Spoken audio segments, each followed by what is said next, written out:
निर्माता, दिग्दर्शक आणि अभिनेता या तिन्ही जबाबदाऱ्या एकत्र पार पाडणं म्हणजे खरोखर तारेवरची कसरतच. पण जो भी होगा देखा जाएगा असं म्हणत शेखर फडके या तिन्ही जबाबदाऱ्या मोठ्या एनर्जीनी पार पाडतोय.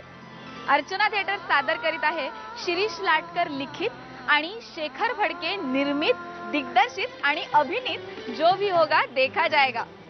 सगळं समजावून सांगावं लागतं. काय दिवसच्या दिवस आपण ऑफिस मध्ये एकत्र असतो, बरं मग एकमेकांच्या समोरच बसतो. मग मी काय सूर्योदय आणि तू काय कुंती आहेस काय एकमेकाला बघूनच पोरं व्हायला?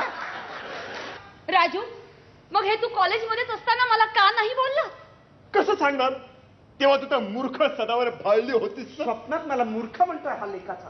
दूर दूर दूर दूर दूर दूर. ए बाई बास ग, अजून चढू नाही शकत मी. ए बाई बस ग, अजून चढू नाही शकत मी. ए कॉलेजमध्ये असताना कॉपी करून पास झाले. स्वप्न तरी स्वतःच ओरिजिनल ठेव काहीतरी. तुला माहितीये काय लग्नाआधी ना ह्यानी मला वचन दिलं होतं म्हटलं? तुझ्यासाठी ताजमहल बांधीन म्हणून. उगाच तर स्वप्नात काहीतरी खोटं बोलू नकोस. मी कसं वचन देईन ताजमहल बांधायचं? बँकेचं लोन कोण फेडणार बाई?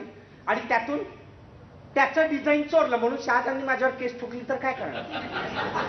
मध्यमवर्गीय मेंटॅलिटी असणाऱ्या एका जोडप्याला लाईफचा नवा फंडा सापडतो आणि जो भी होगा देखा जाएगा म्हणत रंगू लागते एक हटके रोमॅन्टिक कॉमेडी. शेखर फडके आणि शर्मिष्ठा राऊत निपाणकर यांची धमाल रोमॅन्टिक जुगलबंदी आपल्याला या नाटकात पाहायला मिळणार आहे. मला आता मुक्ती हवी आहे. अरे होत्या त्या काय कमी आहे की तुला अजून मुक्ती आणून देऊ? काय कडेवर घेऊन फिरणारच तिला? माझी बायको किती माठ आहे ना. बाई मुक्ती म्हणजे स्वातंत्र्य. मला घटस्फोट हवाय. जा दिला. काय पण मंगळागौरीचं वाण दिल्यासारखं सांगते मला. I love you. बी काही नाही. आज रात्री राशील ना इथे बोकडाचा बेत आहे. बोकड? मटण. मटण मटण केलंय बाई. मटण काय आहे? एखाद्या व्यक्तीचा मित्र जर काही इथे राहू शकतो तर एखाद्या व्यक्तीची मैत्रीण राहू शकत नाही. राशील ना ग. ती जी थीम आहे त्याची की मध्यमवर्गीय असणं वाईट नाही तर मध्यमवर्गीय मनोवृत्ती असणं वाईट, मेंटॅलिटी असणं वाईट. कारण की हल्लीचा मध्यमवर्गीय जसा आम्ही दाखवतो तसा राहिलेला नाहीये असं म्हणतात, पण खरं आतून तसाच राहिलेला आहे. त्याचं फक्त पगार वाढ झाल्यामुळे त्या चाळीतनं थोडं तिथे बिल्डिंग होतात. म्हणजे वन रूम किचनच्या ऐवजी वन रूम किचन ब्लॉक मिळतं, पण ती शेवटी चाळच असते. त्याच्यामुळे ती वृत्ती काही बदलत नाही. आणि त्या वृत्तीतनं माणूस कसा एक मध्यमवर्गीय माणूस स्वतःच्या अडीअडचणीतनं मार्ग काढून स्वतः कसा एन्जॉय करतो.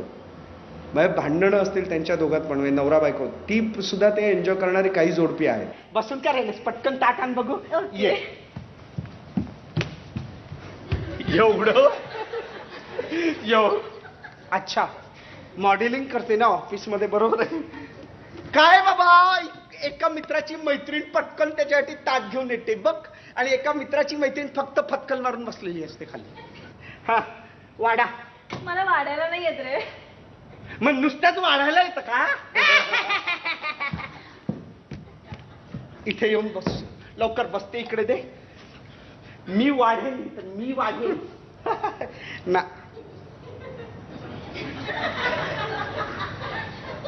आपल्यात काय बोकड काय हल्ली गाळून मिळतात का बाई? आयुष्यातला जो काही मेन आनंद आहे, जे मी म्हणते की छोट्या छोट्या गोष्टींचा जो आनंद घ्यायचा आहे, की नवऱ्याबरोबर बाहेर जाणं किंवा नवऱ्याने एखादा गजरा आणून दिलं तर त्याचा स्वीकार करणं, हे सगळं तिच्या आयुष्यातून निघून गेलेलं आहे. त्यामुळे तशी ती एक नलिनी बाई आहे आणि खूप अशी दादागिरी करणारी किंवा अशी थोडक्यात टॉमबॉय आपण म्हटलं तरी चालेल, अशातली ती. राजू, आपल्या कॉलेजमध्ये आदेश नावाचा आपला एक मित्र होता, आठवतंय तुला? त्यांनी ना एक कॉलेजमध्ये असताना एक्सपेरिमेंट केलं होतं. त्यांनी काय केलं, एका ठिकाणी उंदरीण ठेवली आणि दुसऱ्या ठिकाणी केक ठेवला आणि उंदराला सोडलं, तर उंदीर केक कडे गेला, उंदरिणीकडे नाही. हा टोमडा. अच्छा अच्छा. त्यानंतर केकच्या जागी त्याने सफरचंद ठेवलं, तरीही उंदीर सफरचंदाकडे गेला, उंदरिणीकडे नाही. त्या सफरचंदाच्या नंतर त्याने तिथे फणस ठेवलं, तरीही उंदीर फणसाकडे गेला, उंदरिणीकडे नाही. एकदा तरी उंदरीण बदलून बघायची ना. कॉलेजमधलं एक खूप छान कपल ज्यांचं लव्ह मॅरेज झालं आहे आणि आज मी त्यांच्याकडे 8 वर्षांनंतर त्यांना भेटायला जातो, त्यावेळी त्यांची जी अवस्था मला दिसते ते मला खूप वाईट वाटतं की एकेकाळचं ते लॉयबल कपल जे खूप छान गप्पा गोष्टी करायचं वगैरे मजा वगैरे करायचं आणि आज त्यांच्या आयुष्यात परिस्थितीमुळे ते एकदम कोमेजल्यासारखे झालेले आहेत आर्थिक परिस्थितीमुळे. त्यामुळे आयुष्यातली एक मजा ते गमावून बसलेले आहेत. तर एक दिवस मी त्यांच्याकडे राहतो आणि एका दिवसात त्यांना थोडंफार चेंज करण्याचा प्रयत्न करतो. तसं बेफिकीर असं कॅरेक्टर आहे. काय हवंय अजून तुला? घटस्फोट. तरीच म्हटलं हा अजून कशाला बोलला रे? घटस्फोट हवाय तुला? हिला मगापासून कचकच कचकच नुसते भांडताय. अरे आता कोणी कोणाशी भांडायचं नाहीये आणि ज्याला कोणाला भांडायचंय त्यांनी गाणं गाऊन भांडायचं. याचं काहीतरी वेगळंच असतं. पण गा. अच्छा सिल्ला दिया तूने मेरे प्यार का, अच्छा सिल्ला दिया तूने मेरे प्यार का, यार नहीं लूट लिया घर यार का. को क क क तुझ्यासाठी गाणं आहे. काटे नहीं कटते ये दिन ये रात कहनी थी तुमसे जो दिल की बात लाज मैं कहता हूँ. रुचा ही खूप ओव्हर रिॲक्टिव्ह, लाऊड, थोडीशी स्टुपिड आणि जसे असतात ना डम कॅरेक्टर्समधली एखादी अशी आहे जिला कुठे काय बोलायचं हे कळत नाही. बऱ्यापैकी प्रयत्न करते मी ते त्याला जस्टिस द्यायचा. ए सदा मस्तपैकी पार्टी हवी. म्हणजे काय आता पार्टी पाहिजे? तू आता काय मागितलं होतंस माझ्याकडे? ते काहीतरी रिबिनर बोल. Ribbons and balloon. येस, तिकडे जाऊया, ते खायला घालतो आणि उद्या तुला जंगी पार्टी देतो मी. कुठे? पुरोहित गुजराती थाळीवाला 35 रुपयात भरपेट जेवण. मी साराला घेऊन आयुष्यभर एकटीच नाही, पण तुला घटस्फोट दिल्यानंतर तिच्या हातावर गोंदवून घेईन. मेरा बाप लफडेबाज है. हे मध्यमवर्गीयाचं नाटक आहे. प्रत्येकाला म्हणजे मला सुद्धा इतरांच्या घरात डोकायला खूप आवडतं, म्हणून लोकांना मी एवढं सांगेन की तुमच्याच घरातलं नाटक आहे. फक्त शेजाऱ्यांकडे थोडंसं डोकवा, म्हणजे या सदाकडे डोकवा. तुम्हाला भरपूर मनोरंजन होईल तुमचं. तुला तुझी कामं जर जास्त महत्वाची आहेत ना तर मग मी सदाला घेऊन जात.